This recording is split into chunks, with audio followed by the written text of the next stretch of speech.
welcome back to my channel. That was a crazy way to say that.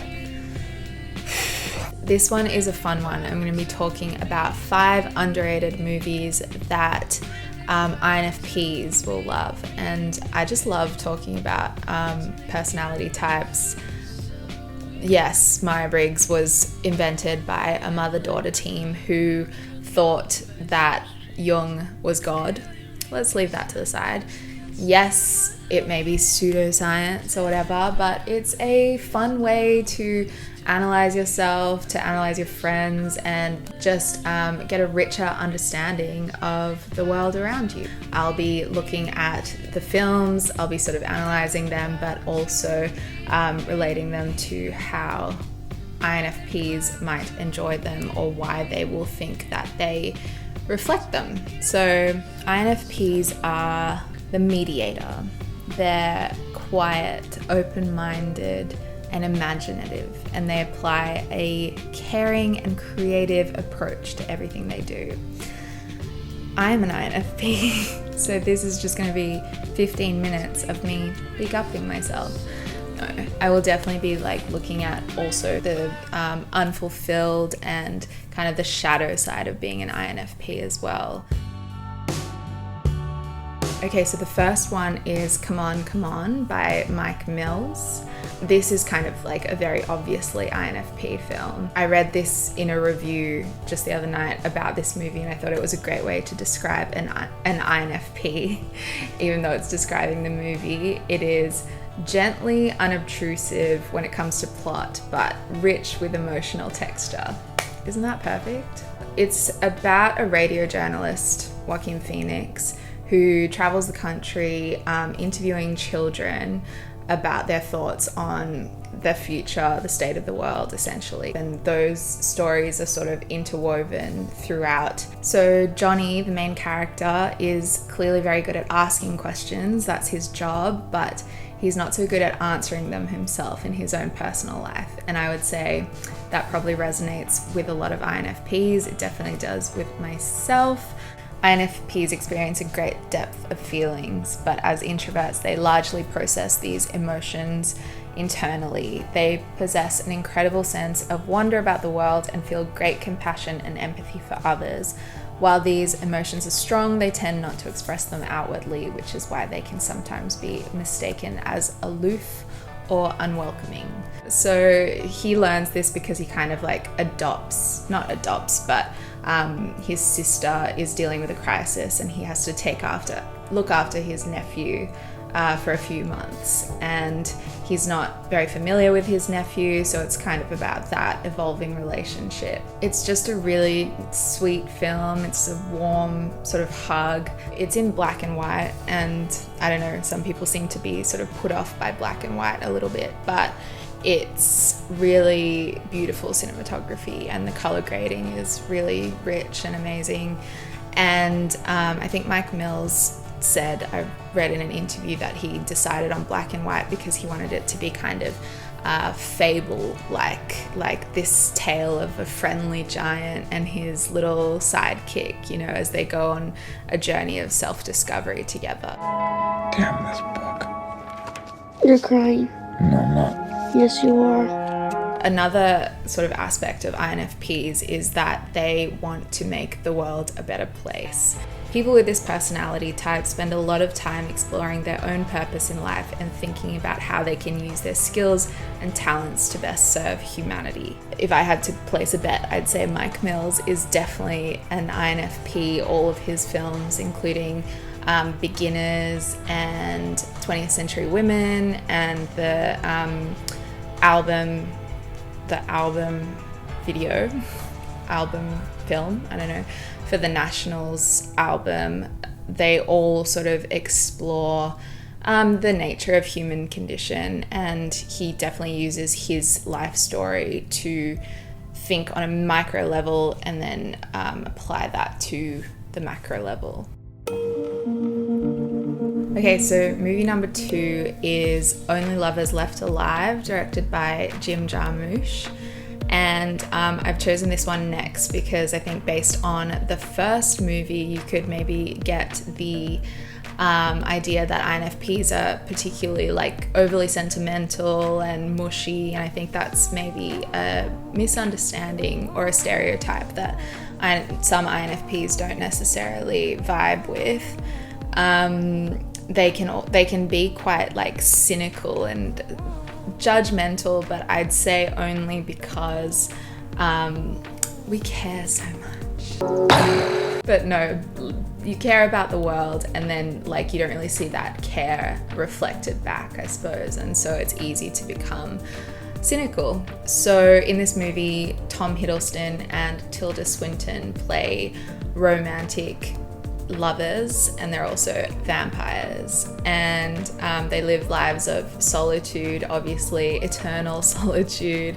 They're cynical about the world and the zombies who plague it, as in us humans, but obviously it's just because they've seen so much of history and like they wish that it could have played out differently. So it's pretty interesting as an INFP character analysis, but Tom Hiddleston, who plays Adam, is probably like a really good representation of like an unfulfilled and shadow INFP. I read this, so they may find themselves caught in a web of contradictions. People with this personality type crave alone time, but they're also vulnerable to loneliness.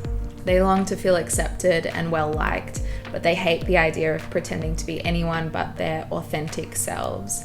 And while they hesitate to draw attention to themselves, they don't want to be invisible either.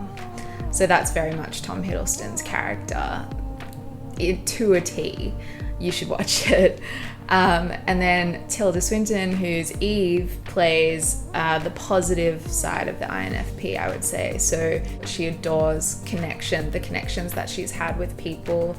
It's a really good movie. The acting is great. The production design is awesome. I think INFPs will love the like creative, vintagey vibes and the music and the art in it. All of Jim Jarmusch's films are a bit like this. Again, if I had to hedge a bet, he's definitely an INFP. His characters are all, creative and poetic and cool without knowing it. Başta in Patterson. Aha.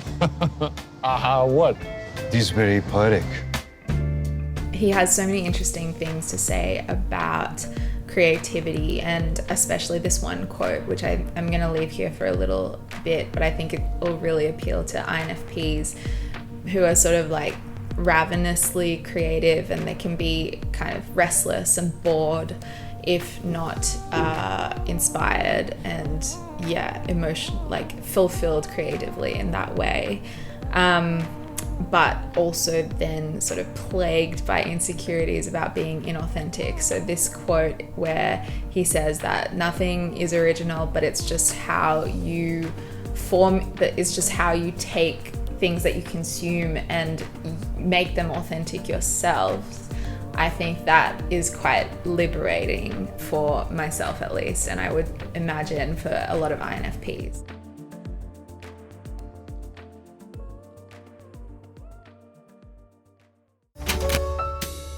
I couldn't really decide between two, directed by Agnès Varda, who I have already brought up in previous videos, and I suppose I will just keep bringing up in every video because she's the best, and I think INFPs will really, really love her. Features of Agnès is an autobiographical essay where Agnès Varda kind of retraces her life and revisits places from her past, reminisces about life, and celebrates her 80th birthday on camera. Je joue le rôle d'une petite vieille qui raconte sa vie.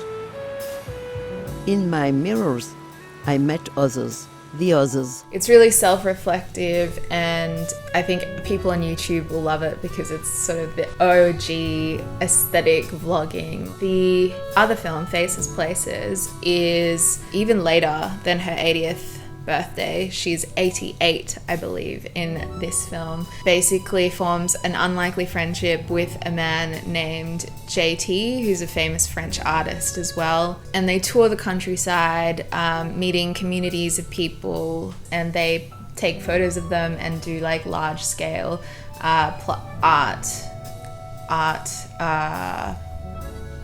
things. Moi, j'ai 33 ans. Et toi, je dirais plutôt que tu as 88 printemps. Le truc rigolo, c'est qu'on va faire un film ensemble. Bah ouais, c'est ça le point de départ. I rewatched it again last night and cried.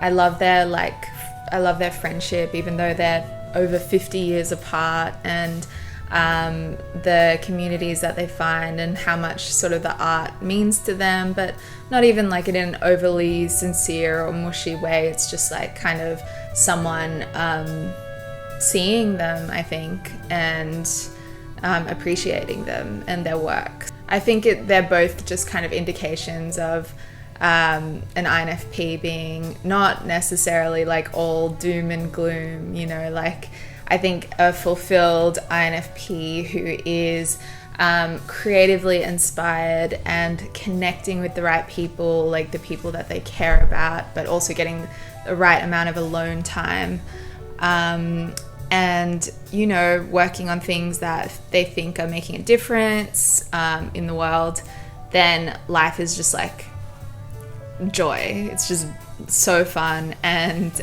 you can really be that kind of like optimistic, idealistic self that people talk about without cringing or just being sad about the world. So like INFPs. Okay, we're gonna move through these a little bit quicker. Fourth one is The Last Black Man in San Francisco. Jimmy and his best friend Mont, they sort of roam around San Francisco, just sort of observing the city and how it's changing, and then also visiting a house that Jimmy grew up in, an old, beautiful Victorian house, but it's now been taken over by an old white couple, and he sort of really glorifies it and dreams about living there again and like bringing it back to its former glory. So obviously it's a commentary on the gentrification of San Francisco and the economic disparity and stuff, but at its heart it's very much a personal tale about like two very close friends who are dealing with that in their own ways. They're both, like artistic dreamers who are very protective of their hometown and the oddball characters who inhabit it. It's shot really, really beautifully. It's very dreamlike and painterly, and I think in that way an ode to San Francisco as well. We built these ships, dredged these canals in the San Francisco they never knew existed. This is our home. The fact that this movie was crowdfunded by director Joe Talbot and his friend Jimmy Fails, who is the actor Jimmy in the film, is just inspiring and kind of like a very meta tale of INFP friendship as well. I love this film. It's maybe my favorite out of all of them, I'm not sure, but I really would love everyone to watch it. It's called First Cow by Kelly Reichardt. It's based in 19th century Oregon in the Pacific Northwest of America, when I guess the American dream was kind of like booming in that area. And again, it's about two sort of gentle, misunderstood men. It's coming up a lot, these kind of like gentle, misunderstood, unlikely friendships.